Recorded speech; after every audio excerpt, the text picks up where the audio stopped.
and welcome to Ariel's Twilight Years, how to be a really old model. I'm at home this month and this is a weird situation. So if you're watching this sometime after the event, this is of course coronavirus lockdown. And so I'm joined by my husband. Didn't have much choice in the matter. In my actual house, and my husband's new friend. Hello! Yeah, who's Gareth the orangutan who only speaks Welsh. Gareth the orangutan, do we? Yeah.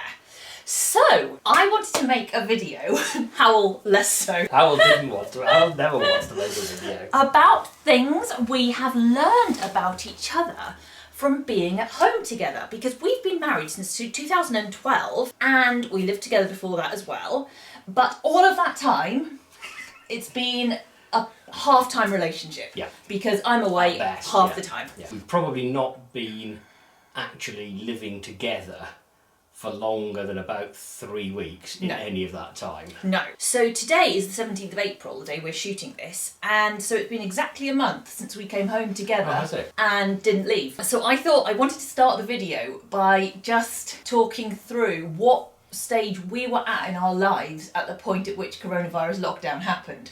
Because I just got my diary out to check how long we'd been here together for. It happened at a point in my life and diary where I didn't know how I was going to do my next month.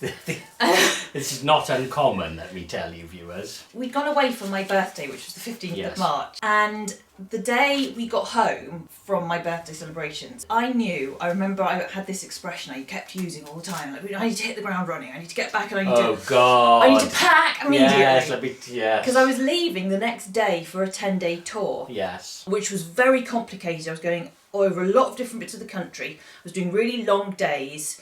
It was logistically really challenging. I was working with a lot of different clients. And I was going to be coming home 10 days later, late.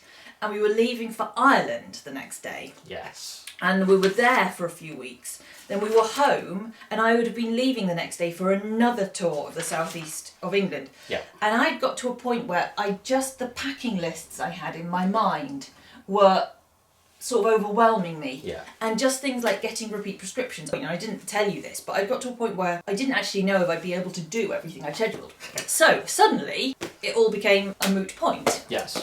And we were here for a month, at least. We've been here for a month, and we may well be here for a lot longer. Well, we're going to be here for at least another 3 weeks. And so I thought it would be interesting to talk about the things we have learned about each other in this month, because in a way it's been like being newlyweds. Yeah, it has, yes, in a way, yeah. And I think we've probably learned some really nice things about each other, and we've probably learned some things that might not be so positive sounding about each other.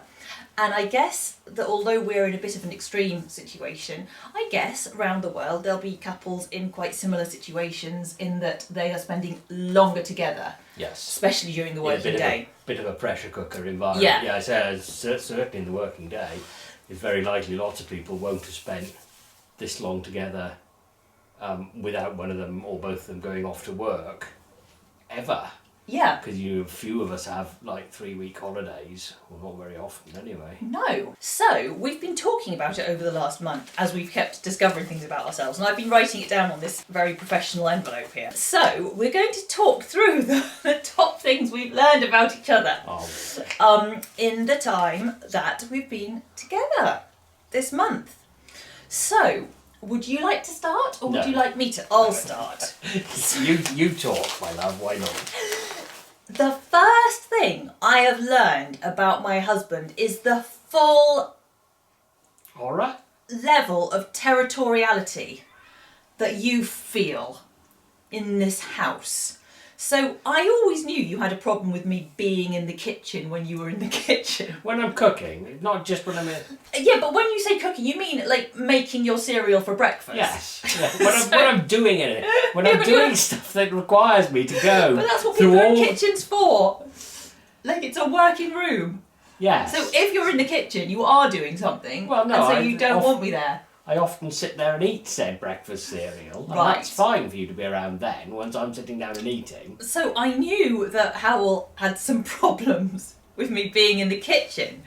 But what I hadn't realised is Hywel really struggles with brushing his teeth at the same time as me in the bathroom. Yes, because I discovered this because I was brushing my teeth one evening and I realised Hywel was waiting to brush his teeth, and I said, you can come and brush your teeth at the same time, and you looked at me with a horrified face.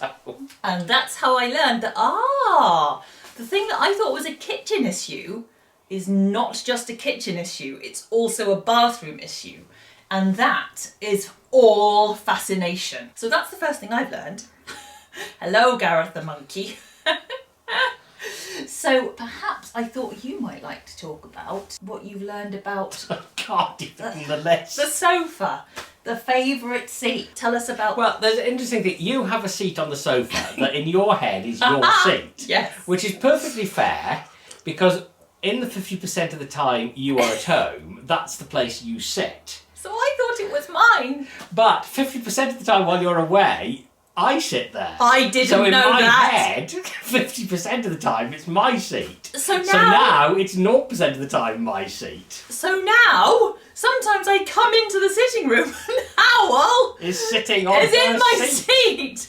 Because 50% of the time it's my seat, but you have never seen that aspect of life. I didn't know that. In all these years, I didn't know that.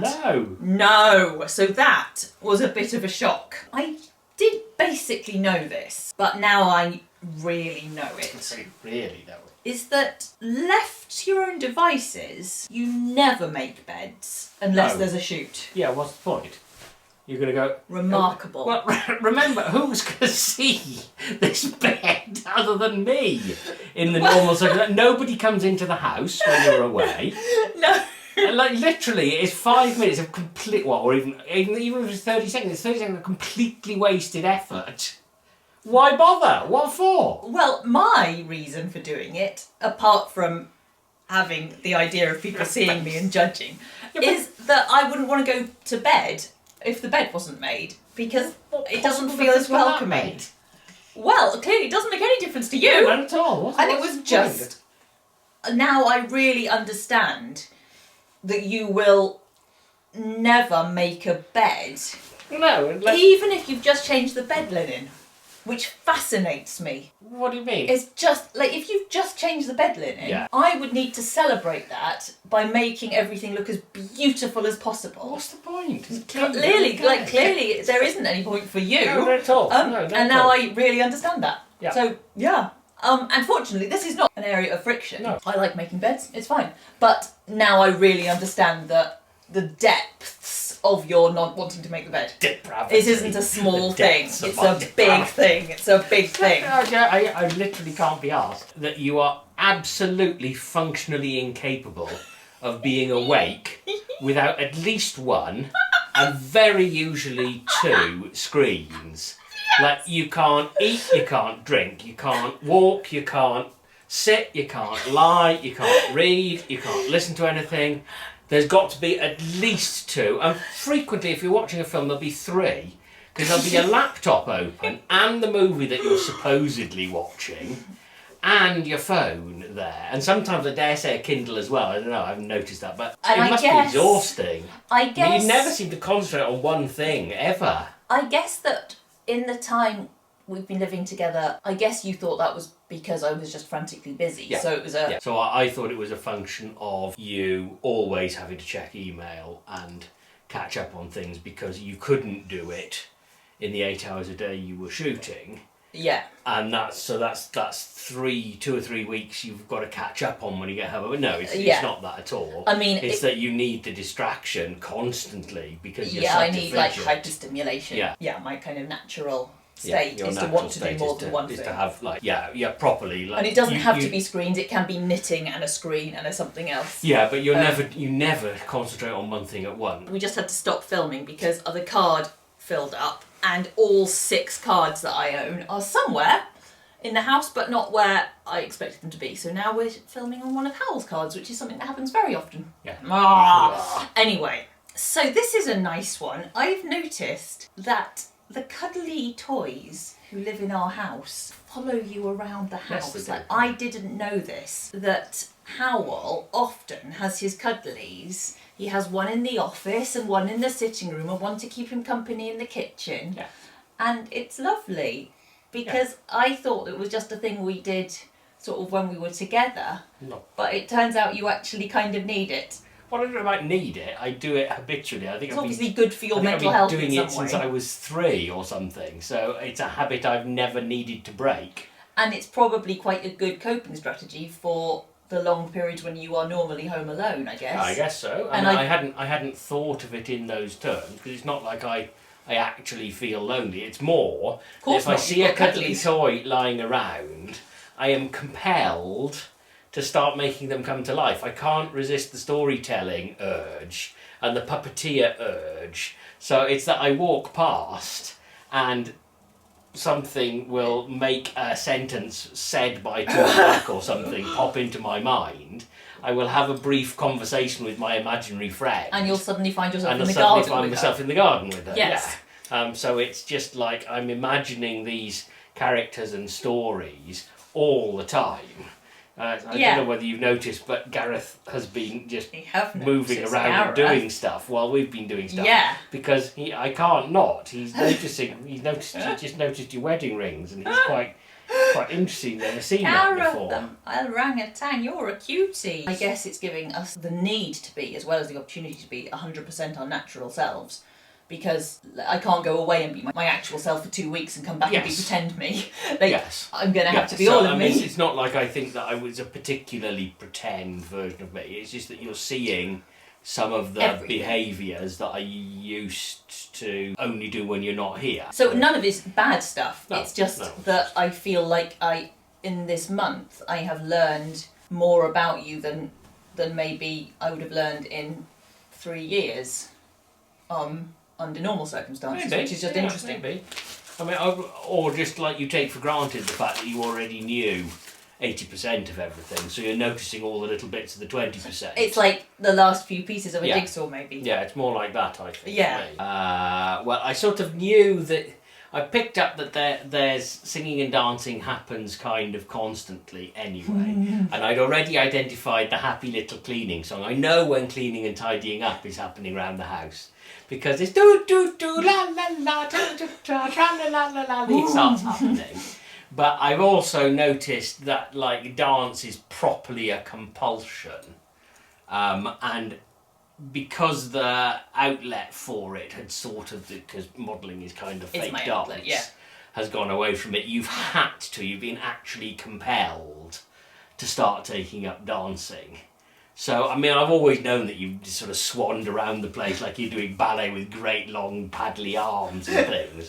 But now it actually makes you physically twitchy if you can't do that. Yeah. Yeah. You said also that it's maybe the first time you've seen me actually relaxed when I'm not ill. Oh God, yes. Because you've only ever seen me really. I mean, there was a point where I think the first night where you watched a movie and you burned candles in the house and you just actually had a night at home.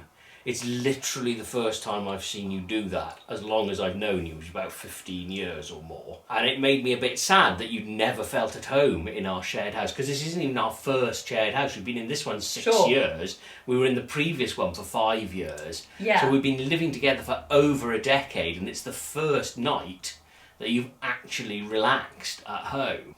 You've sat out in the garden. We've had a lot of conversations, like whole conversations, that got to the natural end, whereas conversations we've had have often been truncated artificially by time. Yeah, one or both of us having to go off and do some work or go to bed or... Yeah, that's true. Which is really lovely. So I discovered something about Hywel, but it actually reveals something awful about me. That Hywel suddenly said a couple of weeks ago, "Can I have one peg in the hall?" And I realised I'd been using all of them. Yeah, all of them. And Hywel doesn't want half of them, he just wants one. I just want one to put my coat and my outside fleece on. Like he's All at I primary need. school, he just wants his one Just peg want with my a one picture of a peg. duck that shows that it's his. Yeah. And I didn't realise that was a thing. I've just been merrily hanging everything up on all of Yes, them. all I didn't of think them. it was a problem. All of them. So that was a discovery, because it was a discovery about you that you wanted your peg, but Just a discovery about me that I'd just been using them all, because I thought we were. I thought that was fine.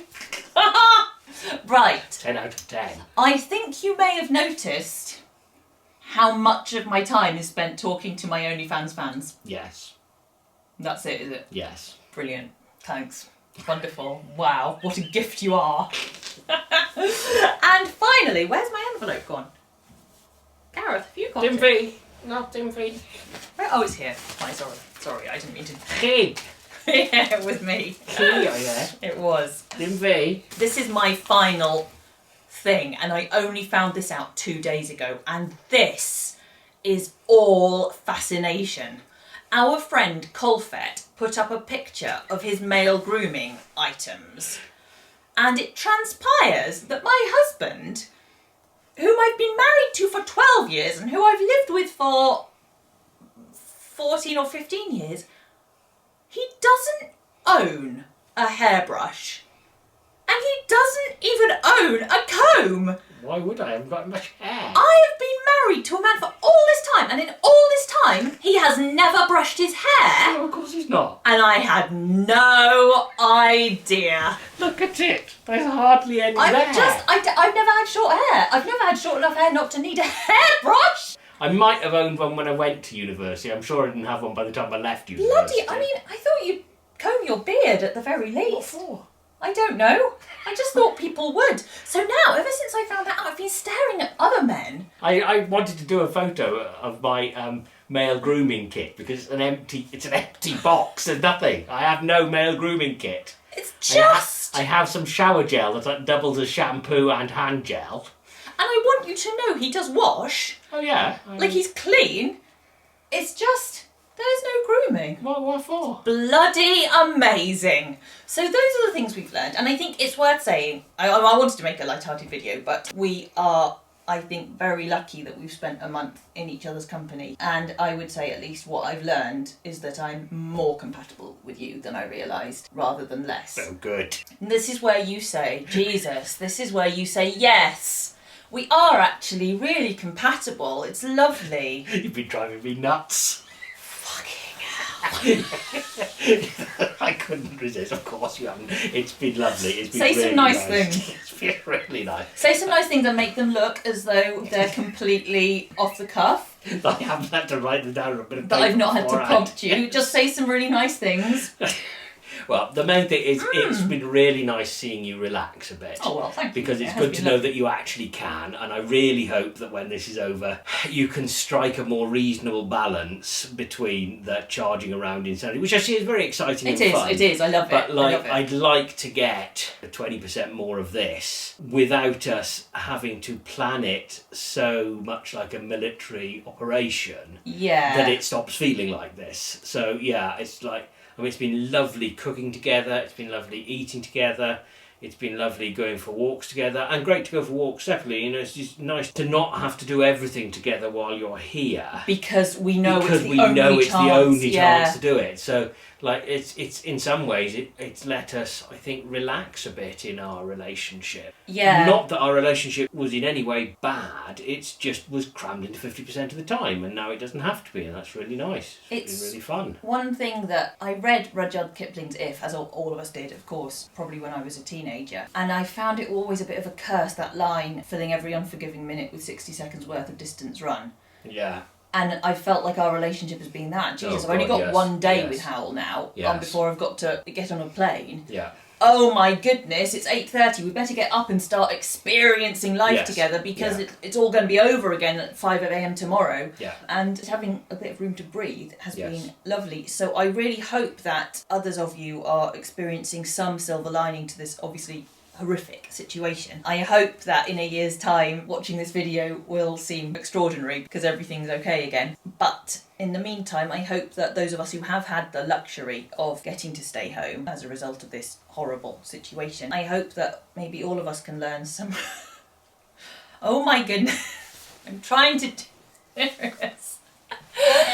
I hope that we can all use this time to learn some stuff about ourselves that can help us be emotionally healthy going forward. It's so hard when you're just trying to be sincere and your bloody husband has ordered an orangutan from Amazon and I don't know. Anyway, we're still married. Yes, in April 2020. For now.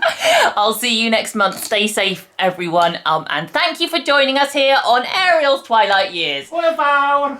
Hwyl fawr, that means big fun. Literal translation in Welsh. Hywel, you're meant to say goodbye as well. Goodbye. Bye-bye. Goodbye now. Bye-bye.